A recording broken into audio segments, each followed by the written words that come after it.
Hey guys, welcome to the Daily Word Bible Study, a plain and simple, book by book, chapter by chapter, and verse by verse study through the entire Bible. Currently, we are in Isaiah chapter 45. Now, I have been saying we are doing a slow crawl through the book of Isaiah, but of course now in this chapter, because there are a lot of uh, to me thoughts that intersect here, and I want to deal with.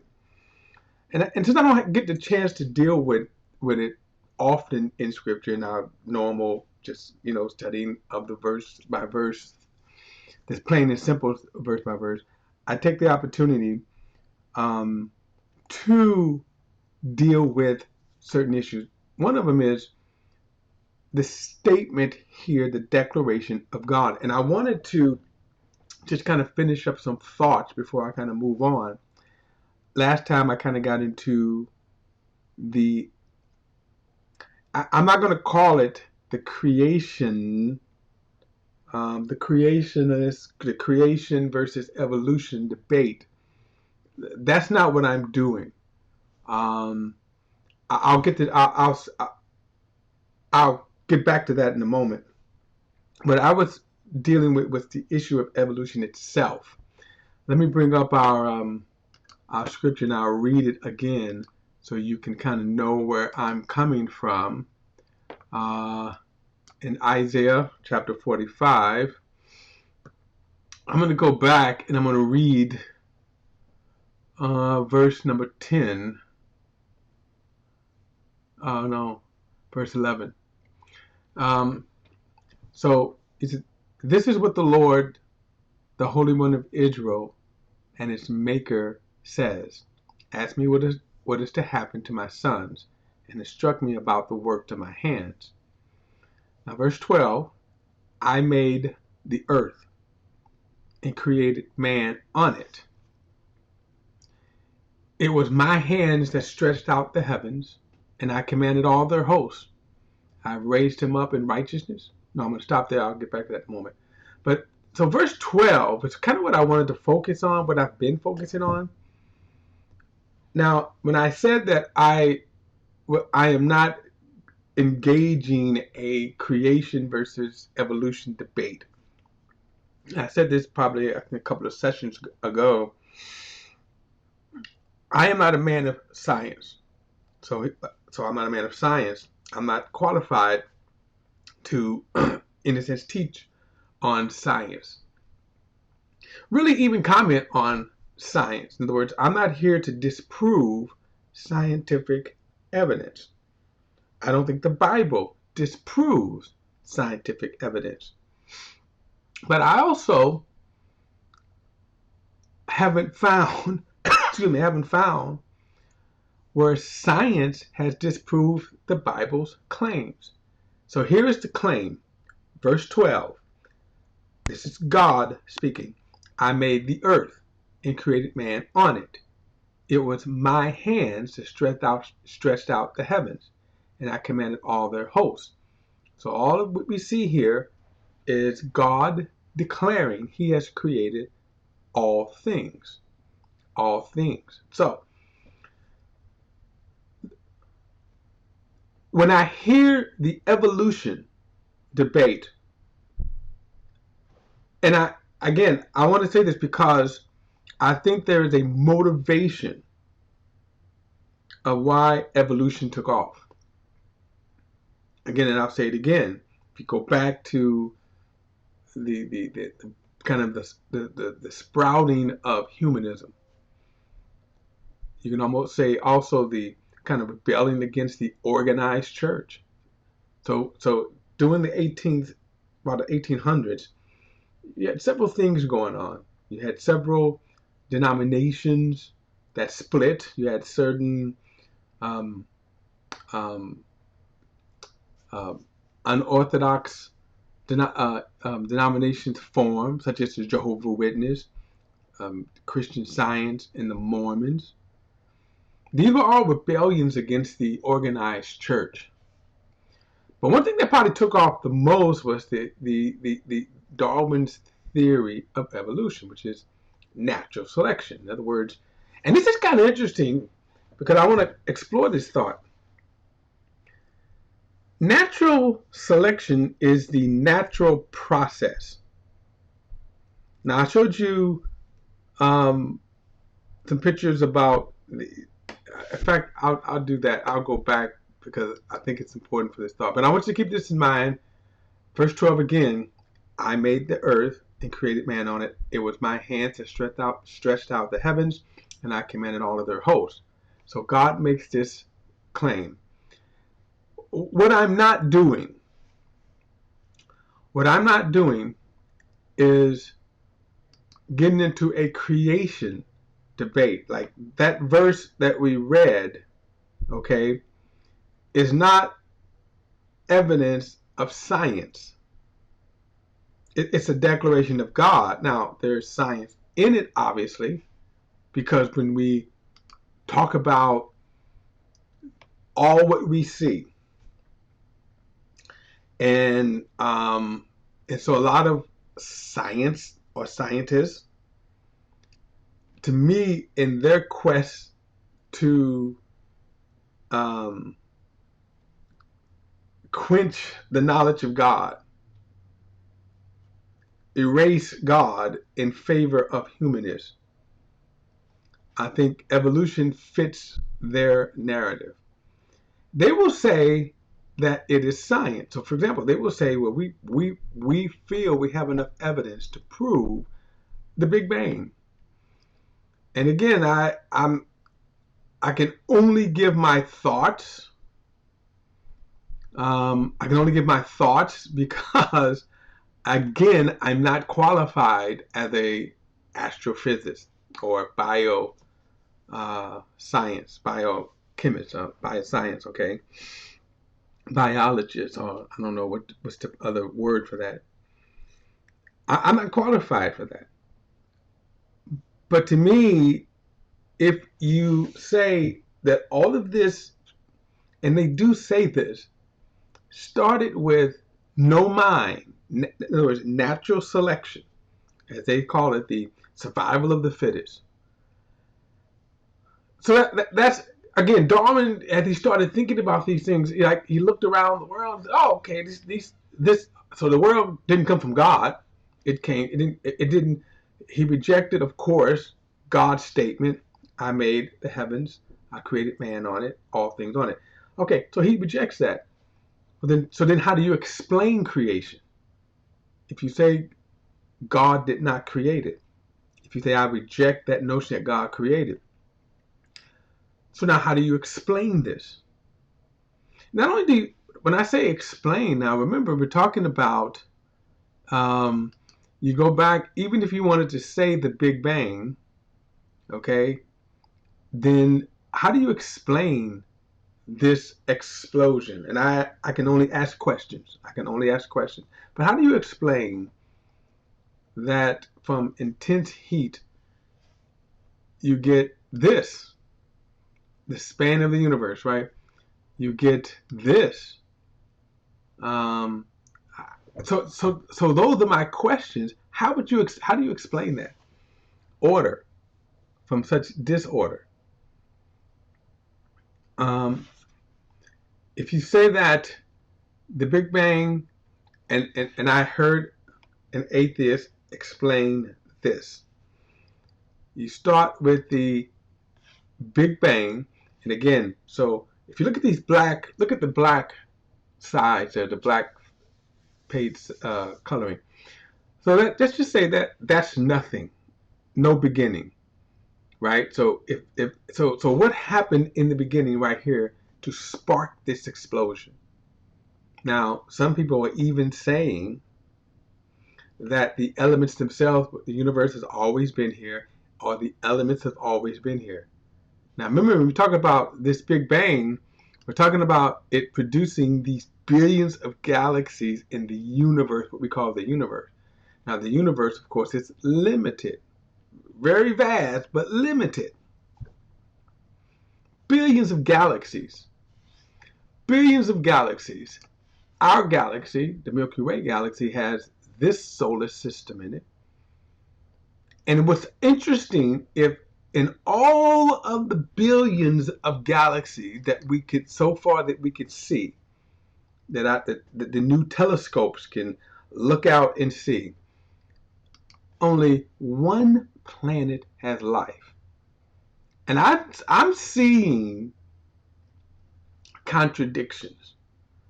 That if you tell me that the 4 building blocks of life, this was a microbe, they said these microbes are everywhere. It showed up about 3.7 billion years ago. And from that, they say they skipped to this was an actual some slides from a video I listened to from an atheist point of view. So you jump from the 3.7 billion to the 417 million years ago, and this is what you come out with: fish in the water.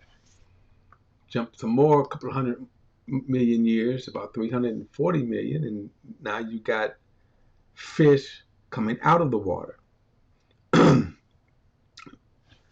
Then, of course, you jump some more millions, you got this primate. But if I go back to this, so here's what I want to ask the question again. If this comes out, where did it develop the lungs, the ability to breathe?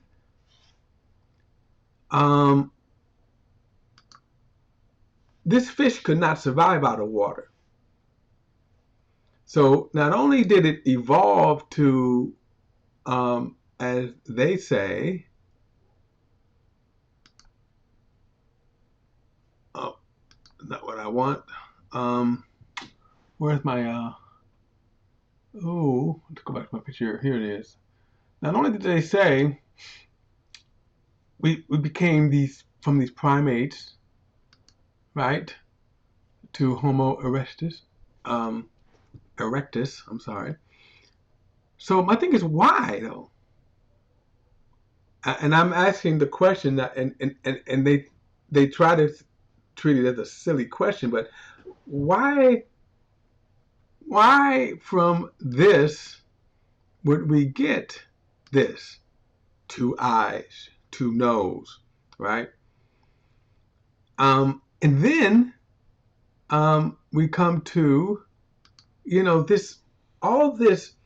Now remember, so the fish in the water, who could not survive out of the water, to it beginning to crawl out of the water, but you needed air.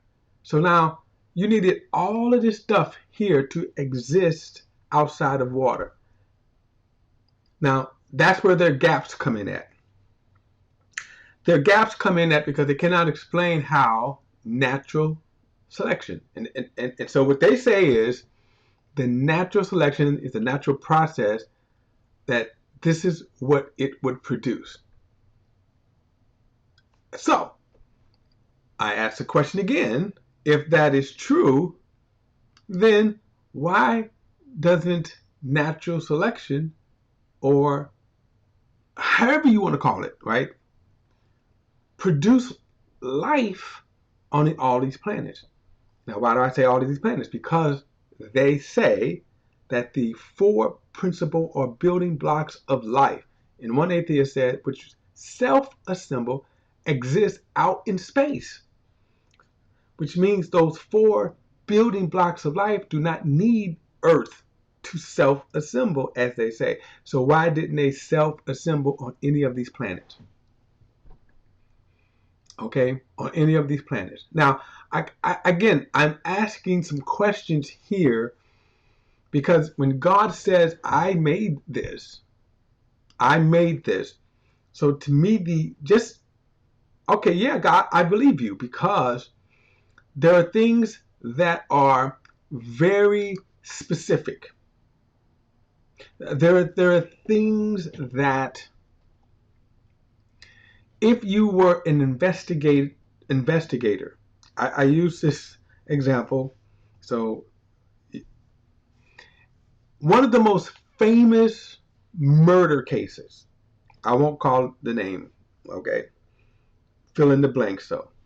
Had the biggest trial, the little slow speed chase. Okay.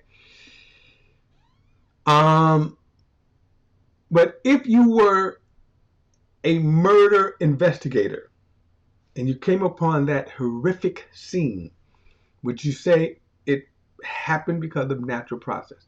No, you would follow the evidence. So, for example, the homicide police come upon various kinds of death. So when they come to these various kinds of death, one death could mean the death of natural causes, right? I have, I know a personal friend, just a couple of months after she retired, they found her sleep, passed away in her sleep, they said, peacefully. They call it peacefully. Other people don't pass away peacefully. So my point is, if you came across and you're doing evidence, they would come in, investigators would look and say, oh, okay, no blood, no wounds, no struggle, nothing. Then they would conclude, right? She passed away in her sleep. When they came across that horrific crime, murder scene that I mentioned earlier, that I won't mention the names to, but even though that you could say, we don't know who did it, right? We don't know who did it, but at the very least, we know a murder happened. We know this was not just a natural death. They just didn't kind of walk up on the scene and just die and spill all of that blood.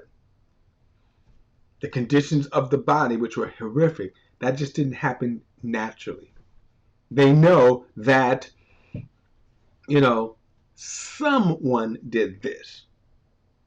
Of course, one of the biggest trials, happened. And that's a whole other thing right here because, they can say, well, we think this person. And watch this. The evidence kind of led them to that person, right? Now, whether that evidence was good or not, I'm not going to get into that. But my point is, so if Darwin looks at creation and then he forms that this just happens naturally. This is a lot of happening here. A lot of happening because you see fish, mammals. You can't see the birds here, I don't think. I think that's a bird back there. I meant to get more birds. Billions of species. Billions of species. And he says, well, that just happened. And to me, one of the things about their conclusion is if you just give us enough time, because they never explain that. When I talk with, and I have debated with, long debates with atheists, and I always ask them the same question. I tell them, well, I'm not an astrophysics physicist, so I can't explain this.